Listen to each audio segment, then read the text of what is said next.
Tutorials. Health care tutorials channel पे हम आपको पिछली वीडियो में आपने देखा होगा न्यूट्रिशन सब्जेक्ट को डील कर रहे थे। मैं पहले तो अपने आप को इंट्रोड्यूस करना चाहता हूँ। My self Shubham Yadav. हम न्यूट्रिशन के सब्जेक्ट के ऊपर डील कर रहे थे। पिछले वीडियो में मैंने आपको बताया कि कुछ टर्मिनोलॉजीज के बारे में डिस्कस किया जो कि इंट्रोडक्टरी चैप्टर की थी। तो आज हम उस इंट्रोडक्टरी चैप्टर को चालू करेंगे, लेकिन उससे पहले एक हम्बल रिक्वेस्ट है आपसे कि जो इनकन्वीनियंस आपको देखने को मिल रहा होगा, साउंड से रिलेटेड कुछ बैकग्राउंड में नॉइस आपको देखने को मिल रहा होगा, सुनने को मिल रहा होगा, तो उसको नेग्लेक्ट करिए, क्योंकि कोरोना वायरस की वजह से हम अपने स्टूडियो में शूट नहीं कर रहे हैं, घरों में शूट कर रहे हैं। इसलिए कहीं ना कहीं आपको कोई ना कोई आवाज़ ज़रूर देखने को सुनने को मिल रही होगी, तो उसको नेग्लेक्ट करिए और लेक्चर्स पर फोकस करिए।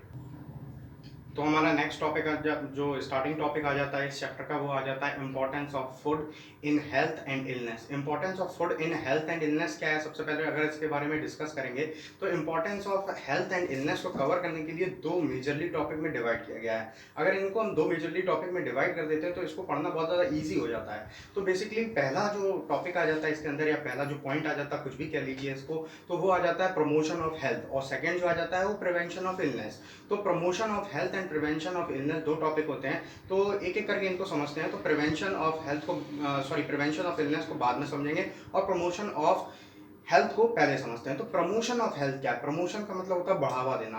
तो हेल्थ को प्रमोट करना फूड का बहुत इंपॉर्टेंट रोल होता है। ये हमारे न्यूट्रिशन का बहुत इंपॉर्टेंट रोल होता है। तो इसमें क्या होता है कि आप अगर अच्छा फूड कैरी करते हैं, अच्छा फूड खाते हैं, जिसमें कि आप सारे मैक्रोज को लेते हैं, कार्बोहाइड्रेट, प्रोटीन, फैट, तो इससे क्या होता है कि हमारा बॉडी बिल्ड होता है, इम्यूनिटी स्ट्रांग होती है, हमारे जो ऑर्गन्स अंदर वो बिल्ड होते हैं, मसल्स बिल्ड होते हैं, हमारा स्केलेटन सिस्टम बिल्ड होता है। तो इसकी वजह से ओवरऑल ग्रोथ होती है, जिससे कि हमारी हेल्थ जो है वो प्रमोटेड रहती है।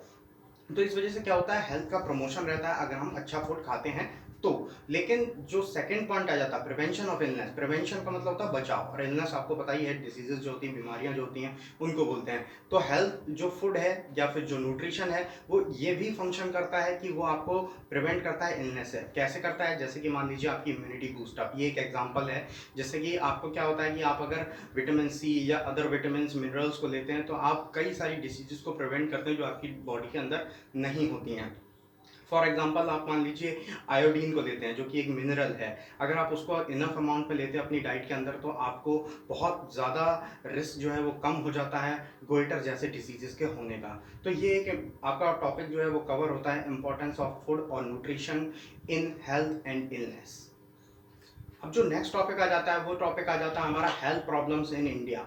हेल्थ प्रॉब्लम्स इन इंडिया, तो बहुत सारी प्रॉब्लम्स हैं जो हेल्थ प्रॉब्लम्स इन इंडिया हैं, लेकिन हम यहाँ पर उन्हीं डिसीजेस को कैरी आउट करेंगे जो कि न्यूट्रिशन रिलेटेड है। मतलब जो न्यूट्रिशन की वजह से हेल्थ प्रॉब्लम्स हैं इंडिया के अंदर, उनके बारे में हम यहाँ पर डिस्कस करेंगे। तो ये भी बहुत सारे हैं, लेकिन कुछ हमने यहाँ पर पिक किए हैं जो हमारे सिलेबस के अंदर आती हैं, जिनसे रिलेटेड क्वेश्चन आते हैं। और ये भी एक इंपॉर्टेंट क्वेश्चन बन जाता है जो एग्जाम्स होते हैं, पैरामेडिकल एग्जाम्स होते हैं या नर्सिंग के जो एग्जाम होते हैं फर्स्ट ईयर में, जो न्यूट्रिशन सब्जेक्ट है उसके अंदर जब न्यूट्रिशन का एग्जाम होता है तो उसके अंदर ये एक बहुत ही इंपॉर्टेंट क्वेश्चन आ जाता है।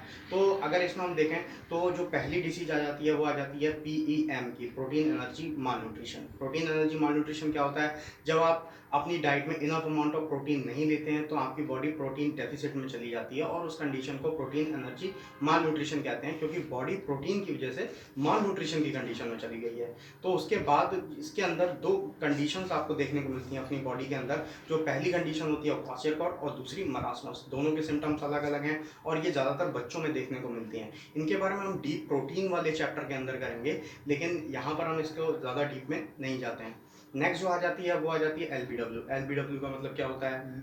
LBW का मतलब होता है low birth weight babies. Low birth weight babies क्या होता है कि जो बच्चे पैदाइशी जन्म से ही अपने वेट से लैग कर रहे होते हैं, अपना वेट जितना होना चाहिए उतना नहीं होता। अब कितना होना चाहिए? ये होता है 2.5 kg। इससे नीचे जो बच्चे होते हैं वो LBW बेबीज के अंदर आते हैं। ऐसे केसेस जो होते हैं वो LBW बेबीज के अंदर आते हैं।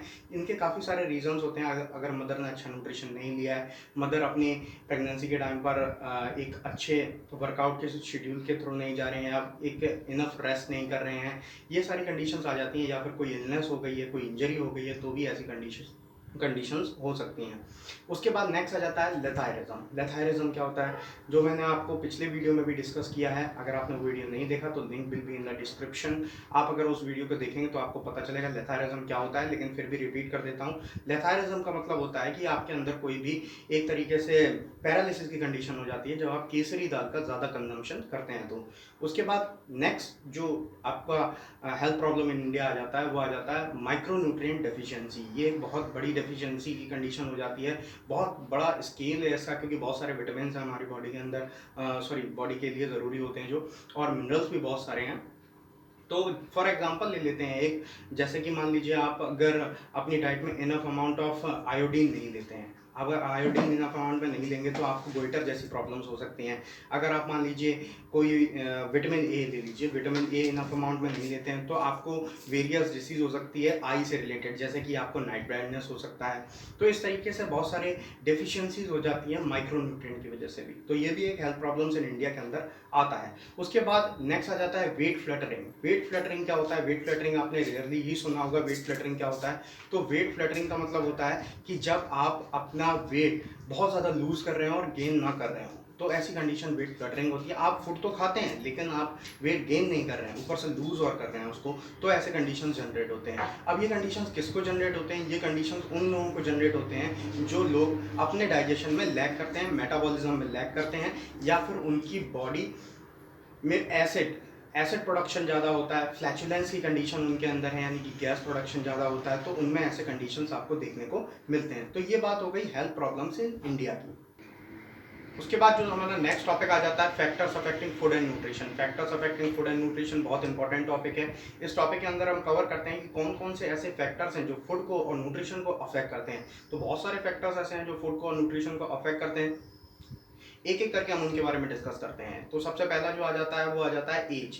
एज एक मेजर टॉपिक होता है। एज में क्या होता है कि हम जब से पैदा होते हैं और जब तक डेथ होती है तब तक हम फूड को कंज्यूम करते हैं, लेकिन अलग अलग तरीका होता है कंज्यूम करने का, अलग अलग स्टाइल्स होते हैं, अलग अलग फूड भी होता है। तो इसमें क्या होता है, जब कोई बच्चा छोटा होता है तो वो इनफ अमाउंट में कैलोरीज को कंज्यूम नहीं करता, इनफ अमाउंट में न्यूट्रिशन को कंज्यूम नहीं करता है, क्योंकि उसको नहीं पता होता है फूड उसके लिए कितना ज़्यादा ज़रूरी है। लेकिन जैसे जैसे वो अडल्ट होता है, मेच्योर होता है, तो वो उस फूड को कंज्यूम करने लग जाता है और इनफ अमाउंट में न्यूट्रिएंट ले पाता है। उसके बाद नेक्स्ट आ जाता है सेक्स। तो आपने सुना होगा कि मेल और फीमेल दो सेक्स होते हैं। तो इसके लिए क्या होता है कि मेल जो होते हैं उनकी बॉडी स्ट्रक्चर बड़ा होता है, नीड ज़्यादा होती है, तो इसके लिए उनको ज़्यादा न्यूट्रिएंट चाहिए होते हैं, और फीमेल की बॉडी स्ट्रक्चर छोटे होने की वजह से उनको कम न्यूट्रिएंट चाहिए होते हैं। नेक्स्ट आ जाता है आपका ट्रेडिशन। ट्रेडिशन क्या होता है कि आपने भी देखा होगा कि कम्युनिटीज़ बहुत सारी हैं हमारे यहाँ पर। तो कम्युनिटीज़ में क्या होता है कि अलग अलग कम्युनिटी में अलग अलग धारणाएं होती हैं। फॉर एग्जांपल आपने कहीं कहीं सुना होगा कि प्रेग्नेंट लेडीज़ को पपीता नहीं दिया जाता, पपाया नहीं दिया जाता, because that can lead to the abortion. Next जो ट्रेडिशन के बाद आ जाता है वो आ जाता है socio economic condition. Socio economic condition क्या होता है कि अगर आप फूड खाते हैं तो न्यूट्रिएंट लेते हैं, न्यूट्रिएंट लेने के लिए आपको मनी इन्वेस्ट करना पड़ता है, मनी से ही न्यूट्रिएंट आते हैं, फूड आता है। तो इसके लिए क्या होता है कि आप अगर इनफ अमाउंट ऑफ मनी आपके लिए आपके पास नहीं है तो आप हर एक न्यूट्रिएंट को नहीं अफोर्ड कर सकते हैं, हर एक न्यूट्रिएंट को अफोर्ड नहीं कर सकते हैं, तो आप लैक में चले जाते हैं, आपको माल न्यूट्रिशन हो जाता है उस न्यूट्रिशन का, और इस वजह से आप माल नरिश्ड हो जाते हैं। उसके बाद नेक्स्ट आ जाता है जो प्रोडक्टिविटी एंड ट्रांसपोर्ट। तो कहीं कहीं आपने देखा होगा कुछ एरियाज ऐसे होते हैं जहाँ पर हम न्यूट्रिशन जो होता है या फिर जो क्रॉप कह लीजिए तो वो वहाँ पर नहीं होते हैं, एग्रीकल्चर प्रैक्टिसेस नहीं हो पाते हैं, जैसे कि हिली एरियाज, वहाँ पर आपने देखा होगा ज़्यादा कल्टीवेशन, ज़्यादा एग्रीकल्चर प्रैक्टिसेस नहीं होती हैं, जिसकी वजह से फूड जो है वो इंपोर्ट करना पड़ता है, कहीं से लाना पड़ता है, और इस वजह से उसकी कॉस्ट हाई हो जाती है और हर कोई अफोर्ड नहीं कर पाता है। उसके बाद नेक्स्ट जो आ जाता है अल्कोहल कंजम्पशन। अल्कोहल कंजम्पशन क्या होता है, जब आप बहुत ज़्यादा अल्कोहल कंजम्पशन करते हैं तो आपका मेटाबॉलिज्म डिस्टर्ब हो जाता है, जिसकी वजह से आप न्यूट्रिशन खाते तो हैं लेकिन आपकी बॉडी को लगता नहीं है, या फिर वो आपकी बॉडी में एब्जॉर्ब नहीं हो पाता है। उसके बाद नेक्स्ट आ जाता है साइकोलॉजिकल कंडीशन। साइकोलॉजिकल कंडीशन क्या होता है, आप स्ट्रेस में हैं, आप टेंशन में हैं, आप इस वजह से फूड को खाते हैं लेकिन इनफ अमाउंट में आपके अंदर जो जूसेस हैं, हार्मोन्स हैं, उनका सिक्रेशन नहीं होता है, जिसकी वजह से फूड ब्रेक नहीं होता है, एब्जॉर्ब नहीं होता प्रॉपरली, तो उस फूड को खाने का कोई भी मतलब आपकी बॉडी में नहीं रह जाता है। तो ये कुछ फैक्टर्स थे, और भी कुछ फैक्टर्स हैं जिनके बारे में अगर हम डिस्कस करेंगे तो बहुत ज़्यादा टाइम लगेगा। तो इस वजह से इतने ही फैक्टर्स को मैं यहाँ पर आपको डिस्क्राइब करता हूँ जो कि मेनली यही फैक्टर्स हुआ भी करते हैं। तो उसके ये जो टॉपिक है factors affecting food and nutrition यहाँ पर कंप्लीट होता है। अब जो हमारा नेक्स्ट टॉपिक आ जाता है वो टॉपिक आ जाता है क्लासिफिकेशन ऑफ फूड, मतलब फूड को किन किन कैटेगरीज में क्लासिफाई किया गया है। तो ऑल्दो मैं आपको बताऊं मेजरली जो क्लासिफिकेशन किया गया है वो 3 कैटेगरीज में किया गया है। तो 3 कैटेगरीज को हम एक्सप्लेन करते हैं यहाँ पर। तो फर्स्ट कैटेगरी जो आ जाती है क्लासिफिकेशन बाय ओरिजिन, ओरिजिन के अकॉर्डिंग जो क्लासिफिकेशन किया गया, मतलब फूड आया कहाँ से। तो इसमें जो ओरिजिनेशन के अकॉर्डिंग फूड को 2 भाग में क्लासिफाई किया गया है। तो जो फर्स्ट पार्ट होता है, जो फर्स्ट टाइप होता है, तो वो है origination by plant. And origination by plant में क्या होता है कि जो फूड है वो प्लांट से आया है। प्लांट से आया मतलब कि वो सीरियल हो सकता है, लिग्यूम हो सकता है, वो आपका वेजिटेबल हो सकता है, फ्रूट हो सकता है, वो कोई भी कैटेगरी हो सकती है। नेक्स्ट आ जाता है ओरिजिनेशन बाय एनिमल, मतलब जो आपका फूड है वो एनिमल से आया है। एनिमल से आया मतलब मीट हो सकता है, पोल्ट्री हो सकता है, डेयरी प्रोडक्ट हो सकता है, ये सारी चीज़ें हो सकती हैं। लेकिन क्या आपको पता है कि कोई ऐसा फूड है जो कि ना तो प्लांट से आता है ना एनिमल से आता है? अगर आपको पता है तो कमेंट में लिखिए और हमें भी बताइए। और मुझे भी एक पता है, वो मैं आपको अभी बता देता हूँ। तो वो जो फूड होता है वो आ जाता है आपका मशरूम। मशरूम क्या होता है, वो ना तो प्लांट से ना एनिमल से है, वो आ जाता है फंगाई से। उसकी ओरिजिनेशन जो है वो फंगाई है। तो नेक्स्ट मूव करते हैं आगे क्लासिफिकेशन पे। दो नेक्स्ट क्लासिफिकेशन आती है, वो क्लासिफिकेशन आपकी आ जाती है बाय फंक्शन।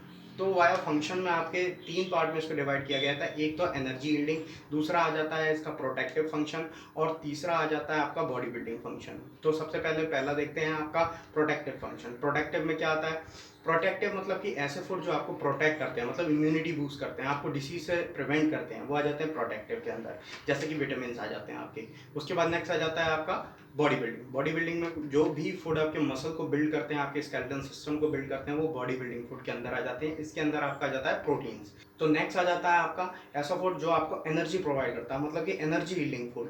तो इसमें कौन कौन से आपके आ जाते हैं, इसमें आपके आ जाते हैं carbohydrate. Majorly source of carbohydrate आपके एनर्जी प्रोवाइडिंग फूड रहते हैं, और ये सारे ही आपको एनर्जी प्रोवाइड करते हैं। अब नेक्स्ट क्लासिफिकेशन की तरफ मूव करते हैं। तो नेक्स्ट क्लासिफिकेशन आ जाता है classification on the basis of nutrients. Classification on the basis of nutrient में आपको बताया जा रहा है कि कौन कौन से न्यूट्रिएंट के बेसिस पे क्लासिफिकेशन होता है। तो इसमें 2 कैटेगरी आ जाती हैं, एक आ जाता है मैक्रो न्यूट्रिएंट और एक आ जाता है माइक्रो न्यूट्रिएंट। मैक्रो न्यूट्रिएंट और माइक्रो न्यूट्रिएंट का डिस्कशन मैंने अपनी फर्स्ट वीडियो में किया है, न्यूट्रिशन वाले टर्मिनोलॉजीज वाली वीडियो में, तो उसको जाकर देख सकते हैं। और यहाँ भी मैं आपको बता देता हूँ, मैक्रो न्यूट्रिएंट मतलब कि ऐसे न्यूट्रिएंट जो हमारी बॉडी को ज़्यादा क्वांटिटी में चाहिए होते हैं और ज़्यादा ज़रूरी होते हैं हमारे लिए। तो इसमें आपका आ जाता है protein, energy and carbohydrate, protein, fats and carbohydrate, और जो माइक्रो न्यूट्रिएंट आ जाते हैं जो कि हमारी बॉडी को कम चाहिए होते हैं, लेकिन ये भी बहुत ज़्यादा एसेंशियल होते हैं हमारी बॉडी के लिए। तो ये आ जाते हैं विटामिन एंड मिनरल्स। तो क्लासिफिकेशन ऑफ फूड का टॉपिक यहाँ पर एंड होता है। So thanks for watching the video, और आगे जो लेक्चर्स होंगे वो आपको नेक्स्ट वीडियो में मिलेंगे।